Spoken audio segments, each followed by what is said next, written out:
I did listen to the previous podcast. There is a bit of a noise from the wind that was blowing, but I am going to leave it with the little scratchy sounds along the way because you get a sense of what I am doing in terms of living without the AC, so having to leave the windows open and letting the winds affect these podcasts a little bit. Okay, so we were here we looked at various aspects. Now we will move to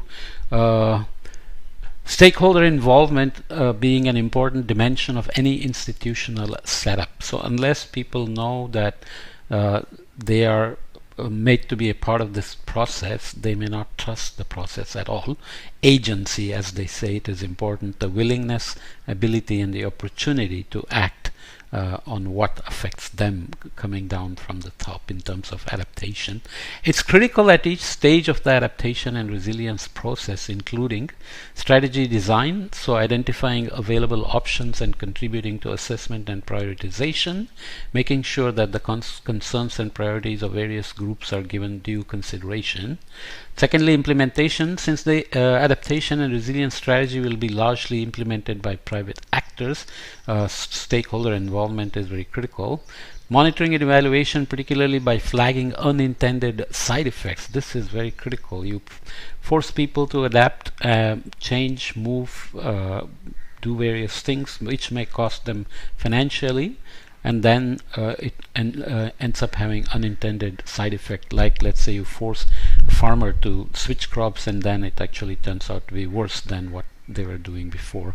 Particularly flagging unintended side effects that the established set of indicators would miss.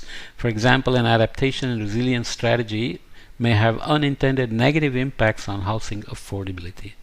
And if the M&E framework does not include the right indicator to identify this problem, it would need stakeholders to raise it. So you make the system more resilient in some sense, but then people have to pay more for the household, which they didn't know about. Okay, prioritization methodologies allow decision makers to identify small set of interventions that are most likely to deliver large net benefits. But when selecting short-term priorities, they should also consider the long-term. Resilience boosting interventions implemented over the lifetime of an adaptation plan, say typically 5 years, at which the longer-term financial and infrastructure plans are made. So they should be considered as the first step within a decade-long strategy. Selected short-term interventions need to build a foundation for future interventions, for example, by establishing the right institutions and governance systems so that there is memory and accountability and legal framework, etc. Demonstrate the value of investing in resilience, for example, by supporting pilot and demonstration projects that can then be scaled up and generalized. Prevent irreversible impacts. This is tricky, difficult, and often unavoidable. For example, by implementing interventions that cannot wait.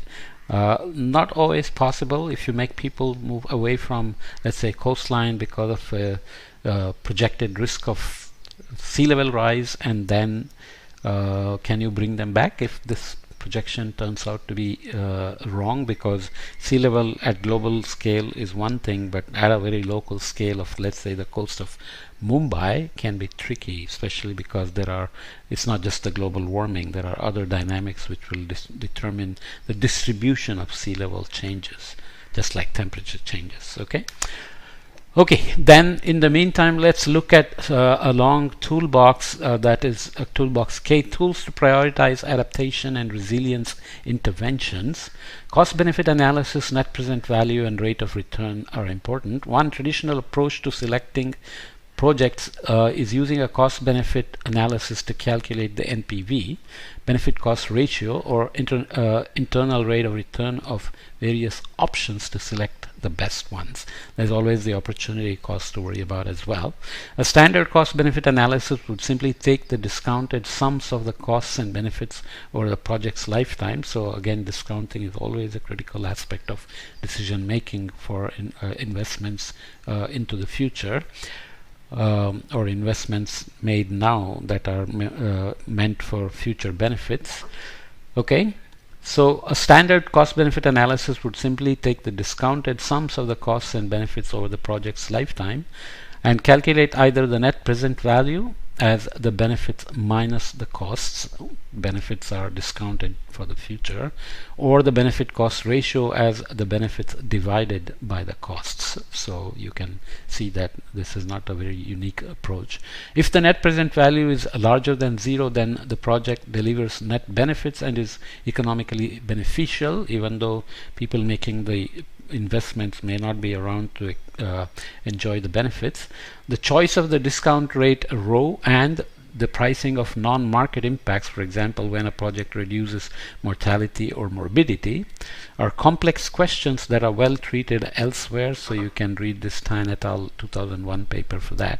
Following World Bank guidance on the discount rate, we recommend that discount rate row is based on normative considerations, while the opportunity cost of funds or financing costs should be considered directly as a project cost, not indirectly through the discount rate. What are normative opportunities? Sorry, what are the normative considerations? So reducing, if you assume that people have a right to a safe existence which will reduce mortality and morbidity related to climate change, that's a normative choice, right? Who decides? So there are norms and standards and punishments and so on in the social sciences, which are especially important for non-market goods like mortality and morbidity. Okay, I will leave it there, but you can read more on that elsewhere. This means that there may be more projects with a positive net present value than available resources to invest in them, and a positive NPV is a necessary but not sufficient criterion for implementing a project. Why am I saying project and not project? Project is the American pronunciation and project is a Canadian pronunciation, according to my good friend Jim Christian, who is a Canadian. Haven't talked to him in a while, but I remember when he was my postdoc, he always used to say project. So I just somehow remembered him. Additional prioritization, for example, based on ranking benefit cost ratios or NPV is required in this case, where NPV is a necessary but not sufficient criterion for implementing a project. Okay. In the case of adaptation and resilience, however, there are 4 additional complexities that traditional approaches are often ill-equipped to address. First one, benefit of the increased resilience are not only avoided losses, so it's not just that you are avoiding losses, there are actual benefits. Higher resilience can also enable investments and development, creating more value than avoided losses alone. So that has to be included in the benefits. Cost-benefit analysis too often consider only avoided losses and thus underestimate the value of risk reduction interventions. So the reduced risk is always a tricky thing to quantify and for people to comprehend when investments are being made. Adaptation and resilience projects tend to have broad consequences at the system level, and focusing on the project level is likely to oversee such aspects. Okay. Future climate change impacts are highly uncertain, as different models tend to provide different projections, especially at a local scale, making it difficult to calculate a single expected net present value. Decisions on resilience and climate change adaptation cannot be driven by economic considerations alone. Concentrating interventions on where the return on investment is highest would focus on richer areas and populations by protecting the areas that have most to lose. So I'll come back to this toolbox discussion in the next podcast, because this one is already a little long. I hope I have recorded it properly.